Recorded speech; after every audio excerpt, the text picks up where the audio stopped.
Hello and welcome. My name is Andy Salkeld, and this is another video in my Start Competing series. This time I'm going to be talking about turn order, phases, and the typical things I think about whilst playing a game of Warhammer. As you will see, we have a Pika with us to start with. She probably won't last long, but she was in a cuddly mood, and I wanted to record this, so I figured we'd just crack on. So there's a lot of nervousness about playing your kind of first game of Warhammer or your first game of competitive Warhammer. And what I'm trying to do through these sorts of series is produce content for people I know who are looking to get into the game, or people who love the hobbying side but don't really play games, etc. And I just wanted to share what I think about whilst I am playing a game, to kind of give people a way in to be like, oh, those are the sorts of things I should be thinking about. Oh, I'd never thought about that before, etc., etc. To just basically help them start and see if they enjoy it. This was kind of brought about by a good friend of mine who has just got back into the hobby, is interested in kind of potentially considering competitive events, because we used to play Magic the Gathering tournaments together and stuff like that. And as a result, but he's never been to one. I was asking to spectate games and so on, and I was just like, well, you know what? Why don't I just do one of these? I'll talk you through what I think about, and then maybe that'll help you kind of go into a game with less nerves about it and so on. So that was the basic plan for what this is. I was thinking of pulling together a big long PowerPoint presentation, but I think it's easier to just talk through and kind of explain. So what I have is kind of a list of the phases on my screen over here, so you'll see me looking at it back and forth and so on. And what I also have is my cheat sheet for Bloody Rose. I'm a Sisters player, and these are the sorts of things that I just have written down to remind me. I've now memorized it, but this is the sort of thing that I would make sure that I had going into a new event. So what we're going to do is we're going to walk through each phase and what to consider during that phase, and then kind of some of the little tips, tricks, things that can help you when you're doing each phase. I may kind of none of this is kind of scripted or anything like that. It's entirely off the top of my head, so I may miss some stuff. I will answer any questions people have. Just leave them in the comments. And as always with these things, do feel free to like, subscribe, share around, etc., because it can help new people. And that's the idea behind it all. So we're going to start off with the command phase. So this is the beginning of a turn. But what I want to do is I want to cover one of the most important things I find about Warhammer. And it kind of cues off that old Magic the Gathering term of who's the beatdown. Fantastic article. Can't remember the original author, but there's an article called Who's the Beatdown that basically described that even if two decks are exactly the same, being able to understand whether you're the beatdown or whether your opponent is the beatdown, and then vice versa, someone is the control, allows you to determine the correct line of play. And in 40k, what this comes down to is who wins if nothing happens. And this is determined by kind of secondaries, like faction strength, etc., etc., and how much people can score passively. Now, Warhammer is a game of interaction. However, there are some factions that have very strong passive secondaries. Adeptus Sororitas is one of them, where they can score their secondaries without interacting with their opponents, and they can stay in their deployment zone and do very little. Necrons have to come out of their deployment zone, but again, can still score very highly with minimal interaction with their opponent. And other factions can kind of tech into it by taking things like R&D or behind enemy lines, where they don't necessarily need to actually be fighting, they just need to score. And that's one of the kind of, or B places. And that's one of the key things in this, is what you need to consider is at the start of every turn and at the start of the game, but the start of every turn is the command phase, and that's when you score primary. Well, at the end of the command phase is when you score primary. And you should just continue looking at, okay, what is the score now if the game stopped? And this doesn't necessarily need to be a rigorous, I get 10 here, I get 5 here, I get 5 here. What I'm going to describe is the kind of shortcut, which is the differential method. And what you do here is you say, right, me and my opponent are going to score exactly the same on primary throughout the game. We're both going to hold 2, but not more, and that's going to score us 8s the entire game, or 3, not more, etc., etc. And in the differential method, what you look at is, okay, we have a difference of 0. If they manage to take primary from you, they have got +4 on you. And likewise, you get +4 or -4, however you want to measure it. And it allows you to do quicker maths. So when it comes to the secondaries, you will say, okay, well, my secondaries cap at 15, 15, 12. So that means I can score a 42. My opponent's cap at 12, 12, and 10, or something like that, which means by default, they are scoring 30. Let me get the numbers right. 34, 12, 12, 10. That doesn't seem right. Oh, it's because of... Yeah, I just can't do maths. But yes, you look at how much the differences are. So if you can score 15 on a secondary and they can score 12, that means you can you're essentially +3, assuming you max everything out. And if you're then scoring 12 over their 10, you're +2. So +3, +3, +2 is +8. And that's and what +8 means is you can afford to drop 1 turn of primary for a +4 or -4 swing, and you can still win. And the reason this is important is when you know you're winning by default, that puts the onus on your opponent to act and to do something. And this is where you can kind of not get free wins, but you can make progress by, if your opponent makes a mistake in their score calculation, if they're doing the same thing where they say, actually, if I'm not aggressive, I lose this game, and therefore they're behind in where they should be. You rack up the score you've been planning, and then you keep going, and you win. And this is one of the things that I try to teach people a lot when I play. I help my opponents doing it. If you look back at some of the tournament reports that I did, like the Leodis GT, one of the things I said to my Drukhari opponent when we started playing was, okay, because this has happened, I'm very likely going to score a 97, and you're going to score about an 80 to 85, and I'm going to win by about 10 points. And I knew that as soon as the game, we were playing priority target, and I moved the objective first, and as soon as I'd done that, I told him that this is how the game would play out. He wasn't certain about that, and was like, no, I think I've got this. And we kept playing, and then after about turn 3, he was like, actually, you predicted this perfectly.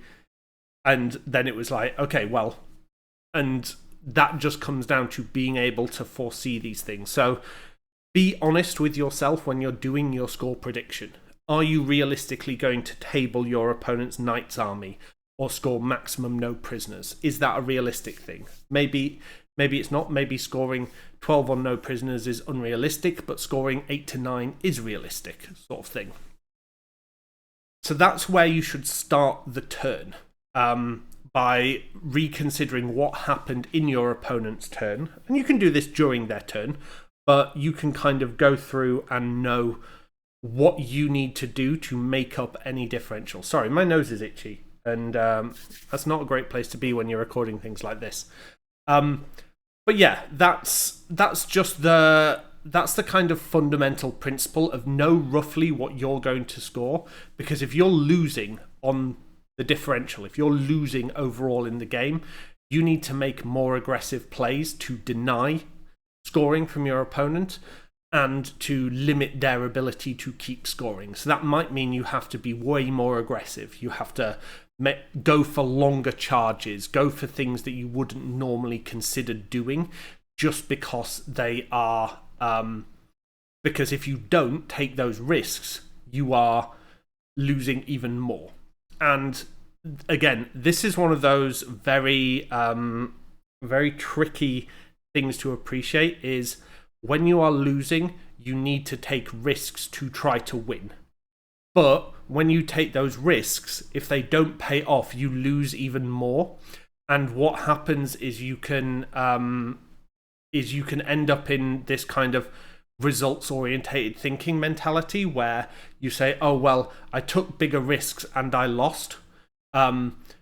Therefore, I should not take bigger risks in future. But if you end up in a position where you are not taking risks and just losing by doing nothing, then you haven't really gained from the situation. So it's understanding that the risks you take are kind of important to try to swing a match back in your favor. And if they don't work out, a losing game is lost anyway, but you are giving yourself the best chance to win. And it's a very tricky concept to play around or to think around, because you almost have to not consider the outcome and accept, if this doesn't work, I've lost the game and I'm going to lose it anyway, but at least I tried to score and to give myself the best chance. Now, this doesn't work from a three round event or a 1 day event. This can be bad for your overall placing, but it's better. But it teaches you better gameplay for your 5 round or 6 or 9 round events, because you have to try to dig yourself out of these points holes and so on. And it's why you see factions like Tau that have bad secondaries and bad passive scoring. They've now had to switch to a purely aggressive, I am going to table you because I cannot outscore you, so I have to do, like, I think it's Siegler says, crippling damage and stuff like that, to just make sure that you can't do anything else and that I just have run of the board sort of thing. So that's just a very different understanding. That concept of whether you're winning and losing, taking risks versus not, is just an important way of planning out your turn, which is what we're going to go into now. Now, the command phase is an important part of the phase. It's where you score your primary, but remember, you score your primary at the end of the command phase. And the reason this is important is certain factions have the ability to resurrect models in the command phase. A lot of the targeted resurrection comes from movement phase, so apothecaries or psychic phase in the terms of Chaos Space Marines and so on. So this is later. But certain factions or units have the ability to grow models back in the command phase. So Necrons can do it, Accursed Cultists can do it, and stuff like that. And the ability to grow back onto a point means that you could score primary your opponent thinks you can't, and so on. So make sure you do those actions in the before you score primary. Don't just think I'm on 4, I get 4, or I'm on 2 points, I get 8, etc. Sorry, I used the wrong numbers there. Because you can influence this with where you are. Now, on my cheat sheet, where I talk about my command phase as a Sisters player, these are things where I have generate a miracle dice, give out more than Val rerolls, use the Dogmata to grant obsec, do my hymns with my chaplains, etc., give out advance and charge with my Repentia Superior. So I have a list of these things that I know that I need to make sure I'm nominating in that phase. And this keys into your movement phase and the rest of the turn, because next turn you need those units that give out these buffs or that have auras, because I also have a list of auras if you saw on the right hand side. You need to make sure that those units are where you want them to be next turn. So as an example, Morvenval, within 6 inches, I believe, gives out reroll all hits and all wounds to core or character. Great, that's fine. I give it to my I give it to my Zephyrim this turn, and they fly off and go murder something. Typical use case. What am I giving it to next turn?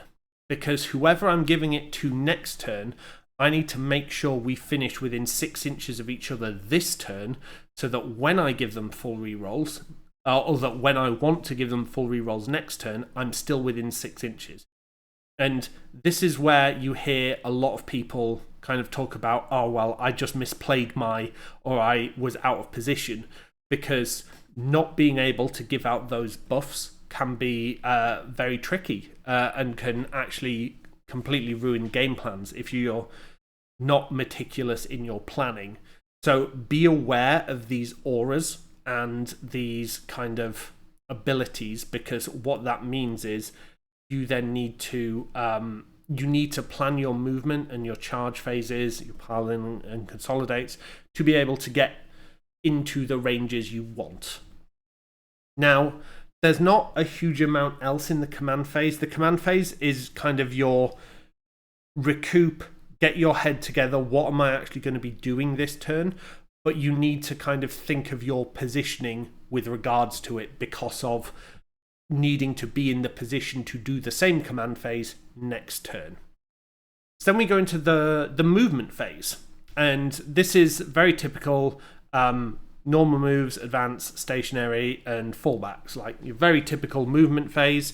The key things that I find important to think about in the movement phase is, what charges am I setting up?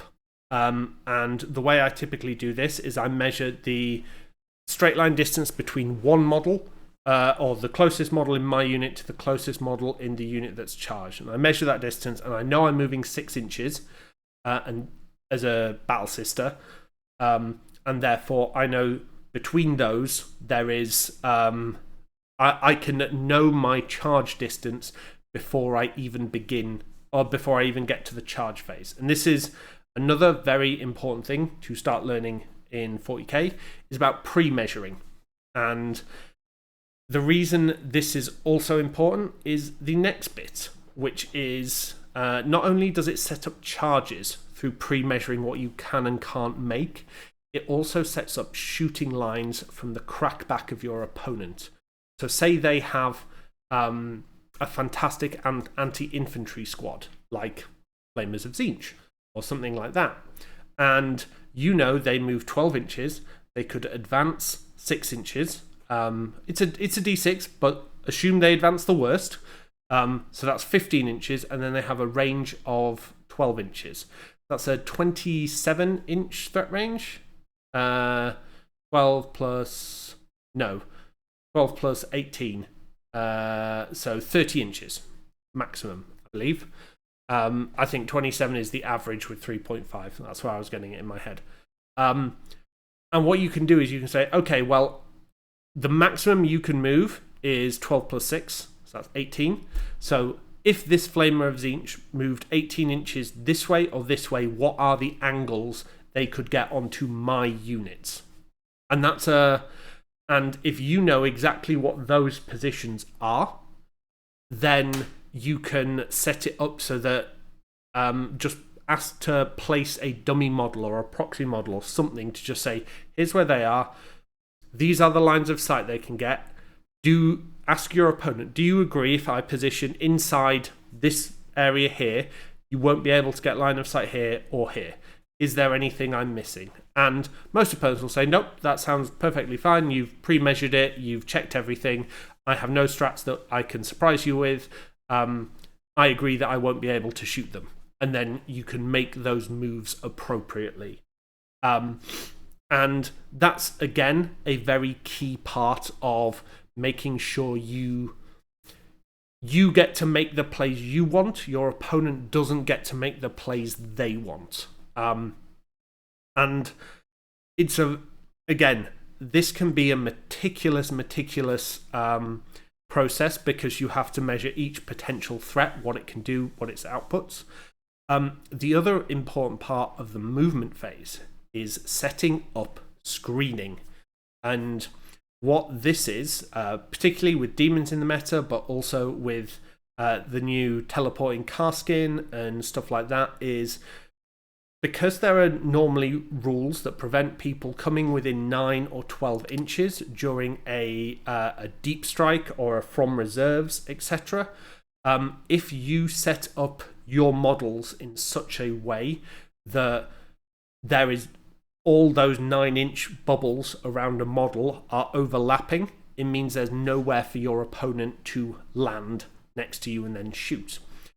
And this is one of the bits that is very hard to kind of give, because it takes a lot of time to do this accurately.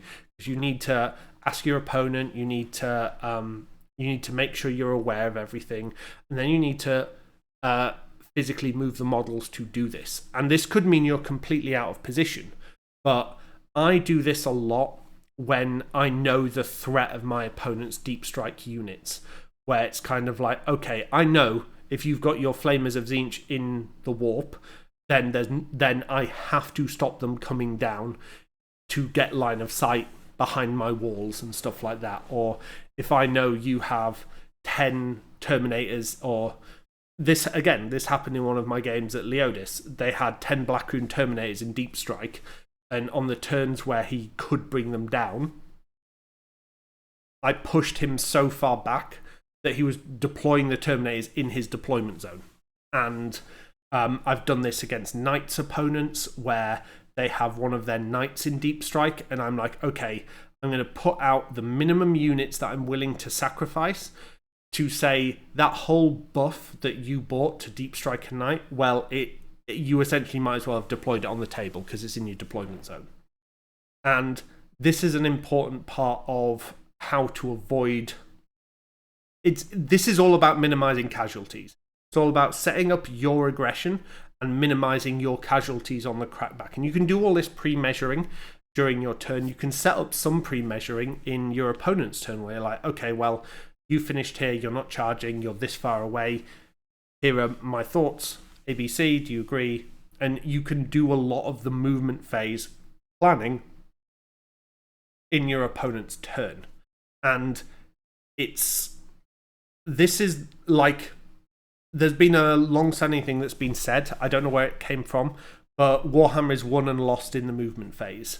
And it's very true, because movement is what gives you control. If you are faster, you can control the board more. If you are slower, you have to punch significantly harder and not die as much, because you need to be able to live where you are, because the opponent is probably going to go other places, as an example. You also, as a Sisters player, and for others, you need to be aware of what deep strikes you might want to make. Now, one of the reasons I love playing Sisters, and I'm not going to lie, is one of the reasons I wanted to main the army is because with Miracle Dice, you can guarantee deep strike charges. Because you can say, I have a 6 and a 3, or a 4 and a 5. I'm going to make this charge. And it's guaranteed. There's nothing that they can do about it. And as a result, you go, cool. That's something I am not concerned about. But when not everyone can do that, so you have to be aware of what your charges are, the potential of rolling it, and what the likelihoods are. I believe it's about a 75% chance if you do a 9-inch charge out of Deep Strike with 1 CP to reroll. But at the same point, that's odds I'm not willing to gamble my entire gameplay on. So I'm reluctant to use that, but many people are not. Many people love deep striking because it is a creative play element that allows you to express player skill and so on. But you can set all these things up. So let's go back to setting up charges quickly, because again, important part of the movement phase. if your opponent could Overwatch, say they have Flamers or they have good Overwatching, just volume, setting up charges from behind a piece of obscuring terrain means they can't draw a line of sight, which means they can't Overwatch you. This is incredibly important against Flamers, against people with decent Overwatch, but the counterplay to it is you don't have them near ruins. The hardest Flamers to deal with are the ones that are just stood in the open. And your opponent will know this, but it's just small things like this that can give you edges when it comes to planning and preparation. Other things in the movement phase that are very important to consider and about planning in advance are things like scoring, so retrieve Nachman data or engage on all fronts, knowing the distance you have to move, or planting a bomb on secure missing artifacts. Is that the name of the mission? No, tear down their icons. And all these things are things you can think about in advance and set up many turns to say, okay, well, I know from a gameplay perspective, I have to be over 6 inches from any other table quarter to be able to retrieve Nachman data. So if I have 6-inch move and I'm on the line, that means I move 6 inches forward, but my base is because of base distance is still going to be within 6 inches.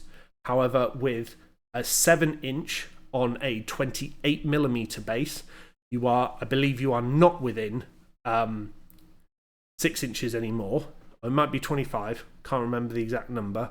But that means, from deploying on the line, that means you can just walk into their quarter and or walk into the quarter and do the action. So very important little things that you can think about when it comes to planning and pre-measuring your turns. Equally, you can do this in Sisters. You could have a unit inside a Rhino, and you could carry forth the Faithful It, and then have a unit disembark to rod in your opponent's quarter turn 1. And these are often the hardest options to do, and it's just small little techie things like this that can turn near losses or losses into wins. So, and all this can be pre-planned. All this can be like, okay, well, my opponent is XYZ, they've taken these secondaries, I can score this in these different ways and try to just pin them back as much as possible.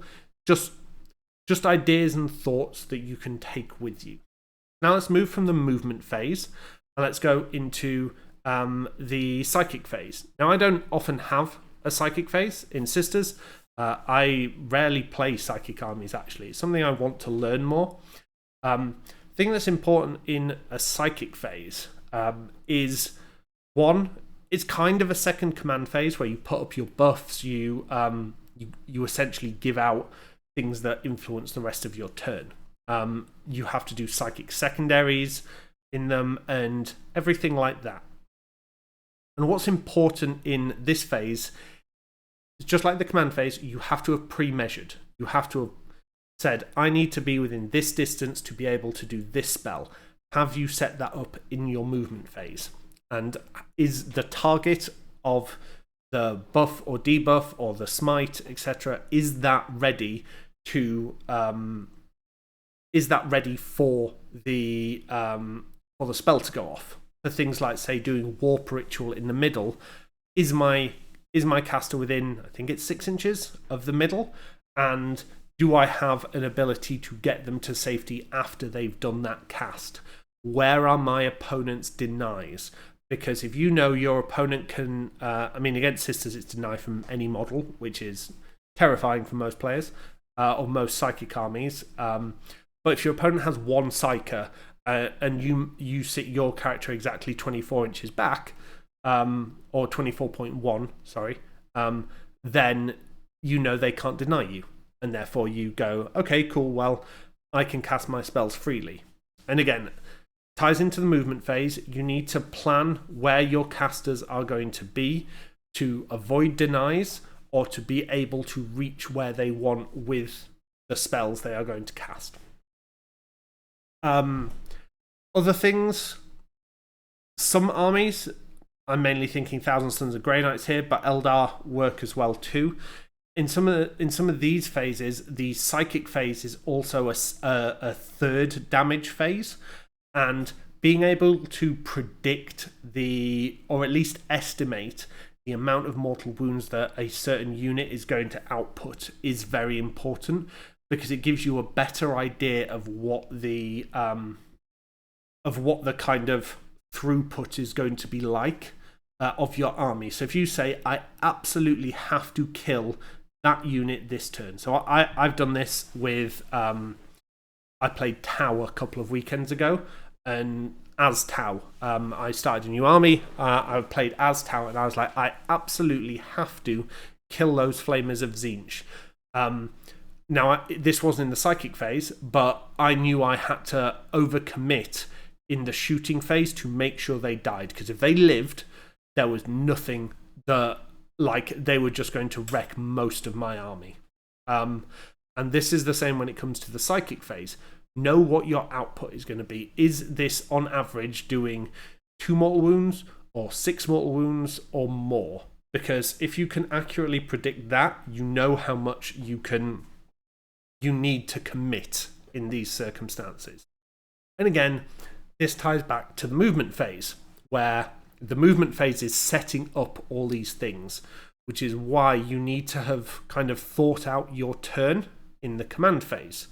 So what you'll see is, as we go through the phases, everything kind of comes back to essentially the movement phase, because you have to set up all these plays as you are moving. And so as we go into the 2 damage phases, we've obviously got the charge phase in the middle. But the shooting phase, you need to move so you have line of sight. But you also need to set up, if you want to be able to shoot through a ruin that has windows, you need to be touching to be able to shoot through it. If you want to shoot around a ruin, you need to position yourself with direct line of sight one way or another. If you're using indirect, this isn't necessarily a problem, but at the same point, then you need to be aware of your minus ballistic skill and plus armor save. And it's all these sorts of things that you can slowly set up in the movement phase. And the most important part as we go into the shooting phase is, if I have to kill this in shooting, how is 1 unit enough? So, and this is where kind of retributors in Sisters, but also other shooting in Tau as an example, you need to be able to have an estimate of, right, I have 4 multi-melters, that's 8 shots. Did I put rerolls on them in the command phase? Are they within range of a Canoness to reroll 1s, or Movenval to reroll 1s to wound? What is their expected output? And as a result, what does that mean for, on averages, how much damage do you do? Do you kill 1 Terminator? Do you kill 5 Terminators? Etc, etc. And it's being able to think about that in advance, and if what the output of a single unit is not enough, then you need to have made sure that you have backups. So in the instance I was talking about, I had a 5 unit of Crisis shooting into 6 Flamers. Now this was like turn 2. I don't think I had Kauyon yet.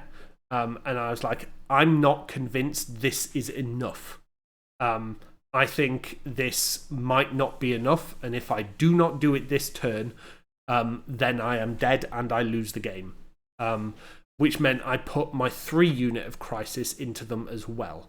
Now what eventually happened was the 5 unit of Crisis picked them up, because I rolled lucky with Plasma, etc, etc. But if I hadn't, and I had been caught kind of in a problem of my own making, then I would not have been able to recover it, and so on. And again, just going back to the cheat sheet, because I can see it here, the way I have this laid out is I have movement phase. So these are the important movements this way. shooting phase. These are the shooting phase things I can do, and these are the fight phase things I can do. And it's just important to be able to remember these things, so that you can kind of process things slower. You can process things faster, but it means you can take your time and go slower when actually planning out the strategy and the tactics for the turn. So, shooting phases, there's not a huge amount here. I'm not going to go into all the kind of the common, like go through every role, etc., etc. But the important things to make sure you have here are how to get around Lookout Sir, because Lookout Sir means you can't shoot at characters. What you can set up is you can set up situations, if you're fast moving, where that character is the closest unit and therefore can be shot. And this is something that's very important with, say, flyers in Tau. They're on my mind a lot. It's less important in Sisters because it's very hard to set this up in Sisters. But where you're able to just get next to a character and then you can put your output in. So say your opponent has run a Demon Prince into the center of the table and it's surrounded by Terminators. Or there's Terminators behind it. They've kind of mispositioned because they didn't make a charge, etc. You can set yourself up in a position where the Demon Prince is the closest model and therefore can be shot, etc., etc. You also have things where, and this ties into the morale phase. Infantry can't shoot in combat, but if you die and pull yourself out of combat, often through morale losses and things like that, you then essentially have left combat and can shoot. And these are little things you can set up as you go through the turn, and it's just like there's not a lot of trickery in the shooting phase. The shooting phase is often a very straight line with I can see you, I can't see you, here are my shots, I've made sure my buffs are in place, etc., etc. And it's how to get around that. The real nuance of the game, and the reason I love playing combat factions, I am forcing myself to play non-combat faction. The real nuance of this game comes into place in the charge phase and the fight phase. And the reason of this is because this is a second movement phase. And this is one of the earliest things I learned when I kind of saw how powerful the movement phase was that the charge phase and the fight phase are actually two additional movement phases that you should try to use as best you can. Now, you have to be able to deal with being in combat, which means maybe don't charge your 10 guardsmen into 10 repentia or something, but you need to be thinking about how you can use this additional movement to your advantage. So in the charge phase, we've set up in the movement phase the charges we're going to make. Now, bear in mind, if your opponent has access to 2CP, they can interrupt, which means in most scenarios, because you don't necessarily want to give your opponent the chance to kill one of your units first, it's often safe to make one charge, and making multiple is where you add risk in. Comes back to the whole, am I being risky, am I not, etc., etc. And where this gets complicated is where the opponent has access to fight last, or you have access to fight last, because what you can do is you can say, I make 2 charges, and then I nominate you over here to fight last, which means I will fight before you in the fight, even you can't interrupt with them, and I will choose to fight first over here. And that gives you 2 fronts that you can fight on safely. When your opponent has access to a defensive fight last, say with an Emperor's Children strat from Mantle of Traitors or something like that, I think that's where it comes from. I mean, the Emperor's Children strat to just fight last everyone around a character is pretty incredible, and it's just being able to plan this out, ask your opponent, what do you have access to fight last? Can you do this? Because these are the important questions that make a difference. So, things to be aware of in the charge phase. Easy things to avoid. Heroic interventions. Stay outside 3 inches or 6 inches of a character. Ask if they have access to them. Equally, and again, this is a little bit of nuance trickery, shall we say, you can declare both units, so the character and the other unit, as a charge.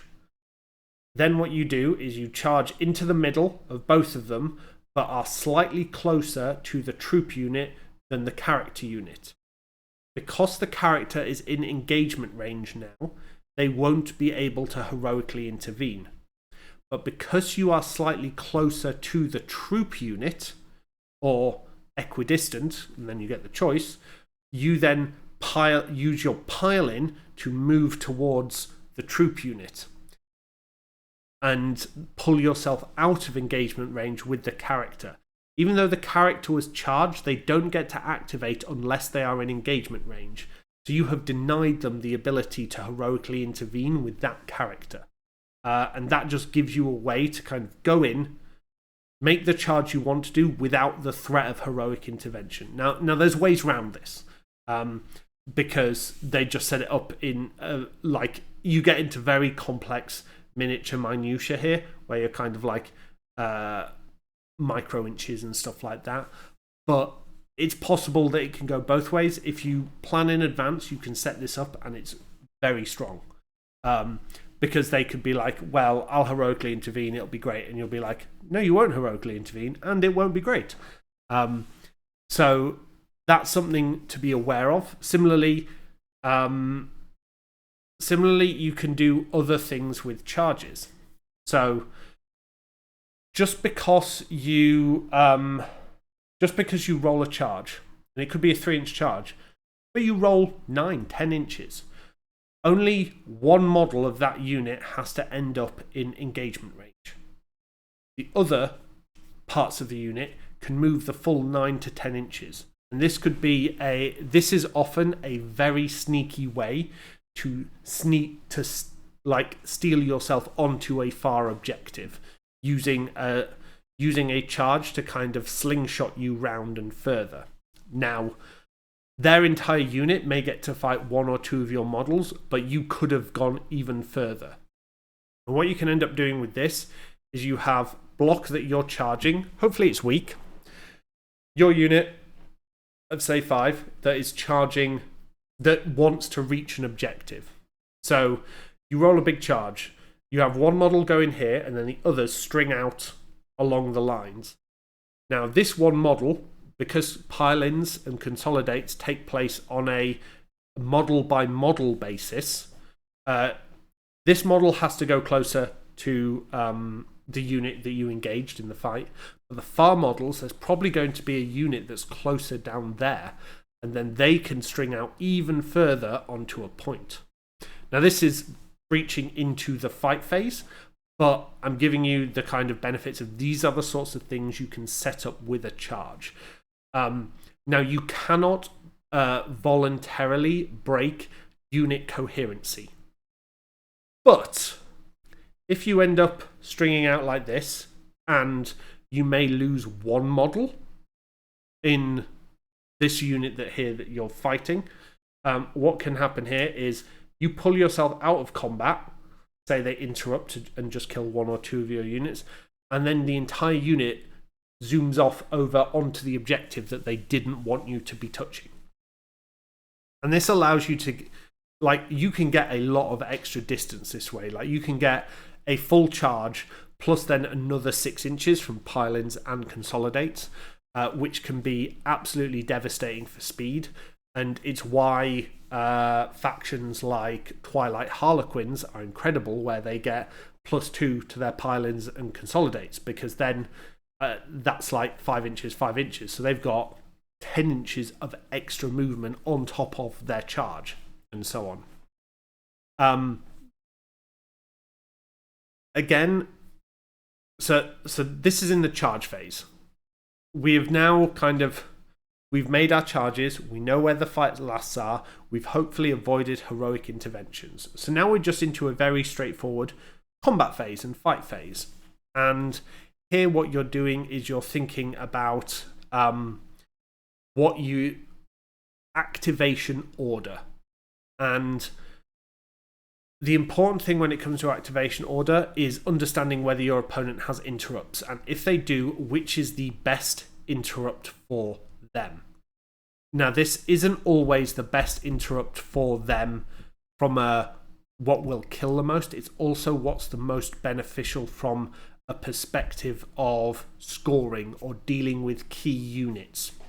And this is why what you will often see in, say, Sisters is you will make two charges, one with Repentia and one with another unit, Zephyrin, something like that. Or a Canoness to fight last will be involved. And what you'll do is you'll start the fight with your Zephyrin. If they interrupt on your Repentia, you activate Fight on Death so the Repentias still get to fight. And this allows you to kind of assault in two places, which is something your opponent doesn't really want. And they trade 2 CP for 2 CP, and they end up without a unit. They end up without 2 units, you end up without 1 unit, etc. So you've set up a lot of this. But when it comes to activation order in the fight phase, there are various other things that are very important to be aware of. So, firstly, certain abilities trigger on pile-ins and consolidates. If you base a model, they do not get a consolidate move. Or at least some tournaments rule you do not get a consolidate move. I believe that came in I think that was in some of the frontline events. Might be in the LGT pack. Can't remember. But this was a way you used to deal with Baharoth. Because Baharoth has their Sky Leap on consolidates. So what people would do there is they would interrupt to base Baharoth. So he couldn't Sky Leap. And then Baharoth was trapped in combat. And therefore it allowed you to answer that piece that used to just be harassing and doing all sorts of nonsense all over the place. The other thing to be aware of is if they interrupt, they might not be interrupting to kill your unit. They might be interrupting to get onto your objective or to engage something else and to prevent you piling onto an objective. Just as I've said that interrupts... Just as I've said that pile-ins and consolidates can allow you to string out onto an objective, them interrupting can purely be to block your models from going further, as an example. And that's one of the key things is knowing that not every interrupt is designed to murder. It can be designed to prevent or achieve scoring, which is how we win games. Again, massively important thing to remember is killing things doesn't necessarily win a game. You have to score as well. And knowing where you activate to be able to choose things is... knowing where to activate to decide where you get onto a point, off a point, and score victory points is more important than just going for pure murder. One thing I forgot to mention in the shooting phase that is relevant in the fight phase, so I can cover them both together now, is when you have a unit with multiple weapon profiles. Depending on the target, with fast rolling, the way I believe you are instructed to do it is you roll all of one dice, then you roll all of one weapon, then all of another weapon, then all of another weapon, etc. So, for example, say you're shooting into a Terminator unit that has 3 wounds on each Terminator, and one of them has taken 1 damage. And again, I'm going back to the Tau example, and I have 3 guns. I have a burst cannon that does lots of 1 damage, I have cyclic ion that does 2 damage, and I have plasma that does 3 damage. So the way I want to do this is I want to start with the cyclic, because that Terminator has taken 1 damage. So doing 2 damage to it means I could kill that Terminator. And then damage isn't wasted. Then depending on what happens with damage there, maybe I have 2 damage go over. I then do the burst cannon because 1 damage could do the most in that instance. And then I stop doing the burst cannon. It doesn't matter what's left because the plasma has to come next, and the plasma just picks up whatever is left over. Say they're undamaged. Start with the plasma because every plasma shot that goes through does 3 damage, kills a Terminator. Then after you've cleared that, then the cyclic and burst is kind of just whatever it is. And say something's taken 2 damage. Start with the burst to just go through, then maybe do the plasma and then the cyclic. Ordering those to get the most damage through and the most damage not lost is very important because it just allows that slight increase in efficiency. So and this applies back in the combat phase as well, choosing which weapon profiles to attack with in which order when they have multiple different ones is important.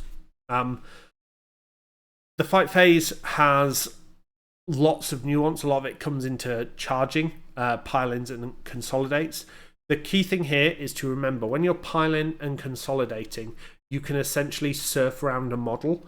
So if a model is here, and you're here, you can pile in by going round and just ending infinitesimally closer, trying to kill it. Then if it dies, you can go off 3 inches in another direction. So you've essentially gained about 4 to 5 inches, which can make a difference when it comes to moving. As it's done on a model by model basis, if you do not wipe the squad, this is where you can end up in real bother because a unit can be stuck there. And then when you wanted to just go a little bit this way, you're like, I can't now, I've got to stay here. You also want to do things where you don't base your opponent once you've got into engagement range, unless you use your pile-ins to get more movement first and then base them on the other side. It just gives you that slight bit of extra movement.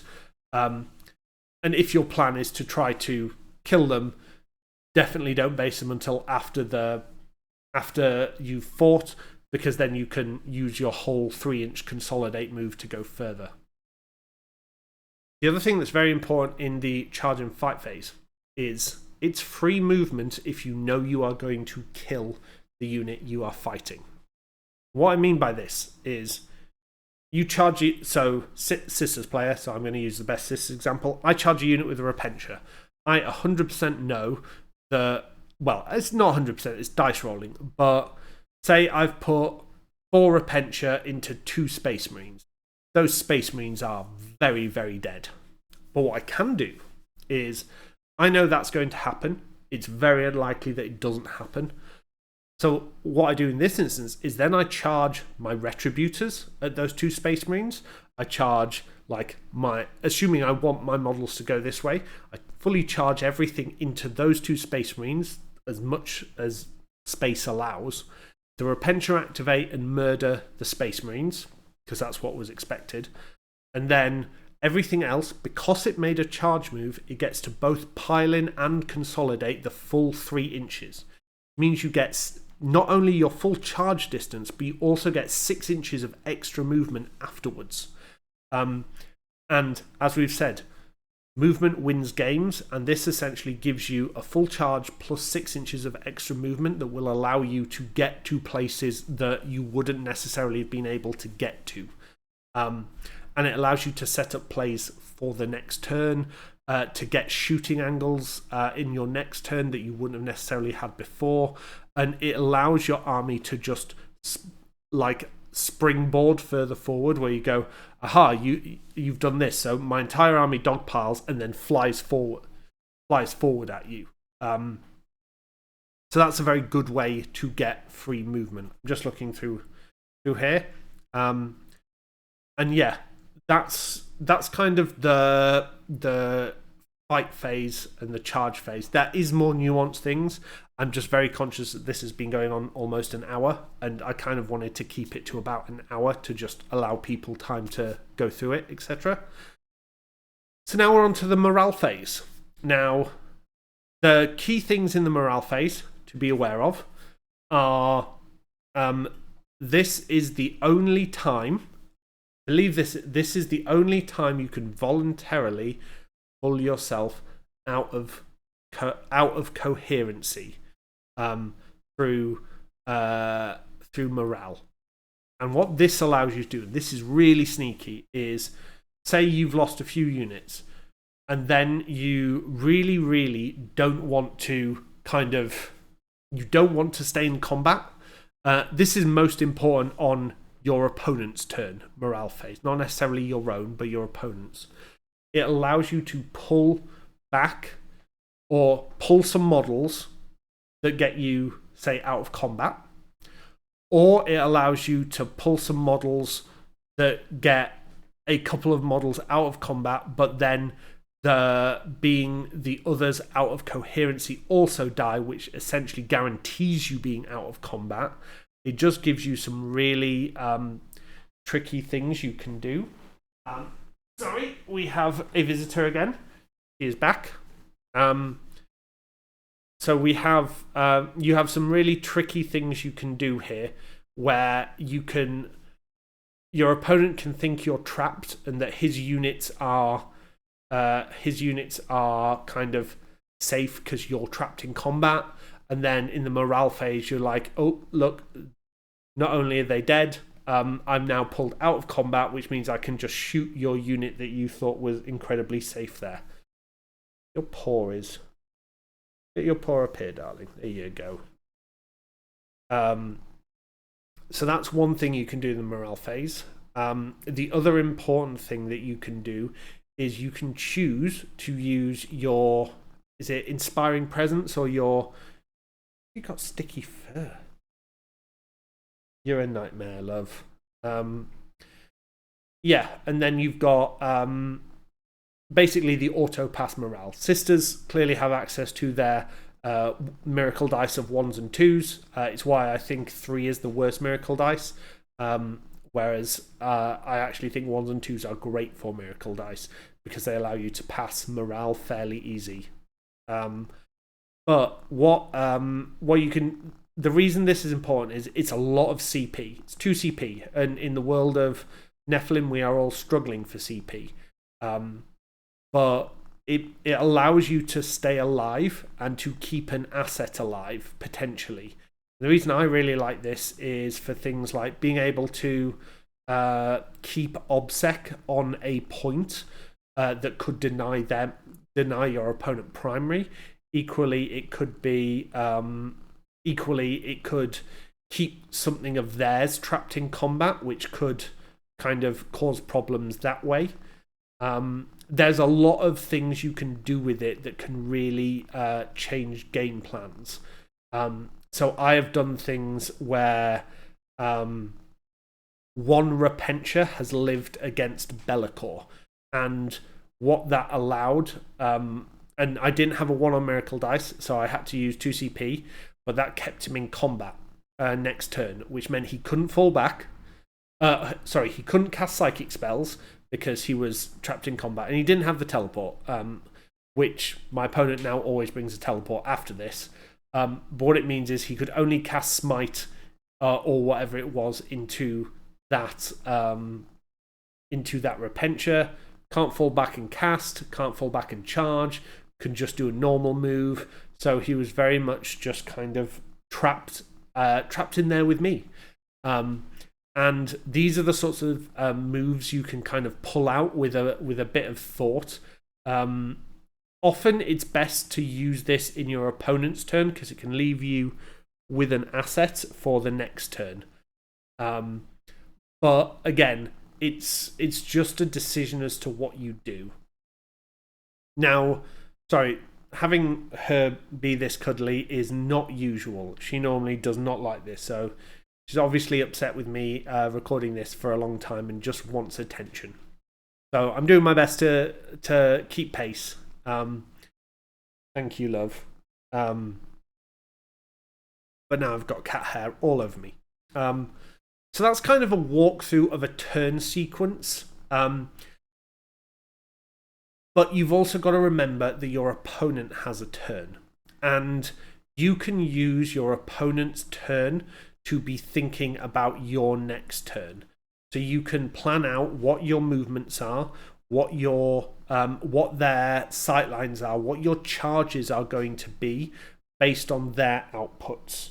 So this is things where if they move to a position, you can be like, okay, you are aware that you are now within 24 inches of my Repentia from where they are currently stood, which means that it's a 6-inch move plus potentially a 6-inch advance plus potentially a 3d6 discard the lowest charge. So 24 inches is the maximum. You're aware you're in this position, and you can give them this information to make sure those are the plays they want to make. You can kind of see what your casualties are like in shooting and in combat to then decide whether you use various stratagems or whether you need to position yourself. You can also use those heroic interventions that I talked about to be able to get characters into key places for next turn and so on. And the opponent's turn is the time for you to kind of just take a break, look back at the strategy that you've done, and then look at their scoring. As I said at the very beginning, being able to predict the scores to an accurate level is incredibly important. And if you're able to use your opponent's turn to reconsider the scoreboard and see where you get to, that will help you, no doubt. That's kind of talking through an entire turn. Sorry, Pika, I'm going to have to put you down, love. You can sit on my lap though. And as you can see on here, on my cheat sheet, I have command phase, auras. So these are things I need to be aware of when setting up my turn. I then have movement phase, shooting phase, and fight phase. So these are the stratagems that I could use in any of these phases to be aware of. Then I have my utility ones on the back. And what I did when I started playing with this is I just walked through it. I said, this is my command phase, what am I doing? This is my shooting phase, what am I doing? And it just helped me kind of compartmentalize the things that I was worried about, things that I was thinking about, to get to kind of learn to speed up the process and so on. As someone new, I only started going to events, say 6 months ago, and it was very nervous making certain that I kind of got everything correct, that I didn't forget the ordering of stuff, that I nominated everything correctly. And these are the sorts of things that preparation can really help with. So I just wanted to, as I said, this is put out to help my friends that are interested in getting into 40k and would like to not be overwhelmed by the amount of stuff that you need to think about, to kind of say, well, look, let's break it down. Here are the things that I think about. I am not the best player in the world. I'm far from it. I'm not even that good Sisters player. I'm just trying to help people along the way to allow them to think about the things I'm considering when I go into a game. Hopefully you found this useful. Hopefully it's been enjoyable and you've kind of picked up some thoughts from this. If there is anything else you'd like to look at, just let me know in the comments, or contact me on any of the various social media channels or Discords. I'd be more than happy to pull together some other videos.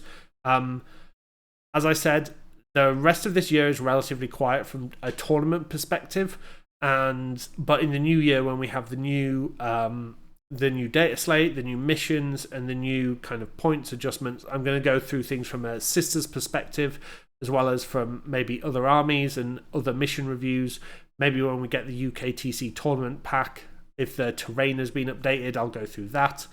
But anyway, that's where we are. As I said, please feel free to like, subscribe, comment, etc. It does really help and encourages me to keep doing more of these. So thank you very much, and I will see you in the next video. Take care.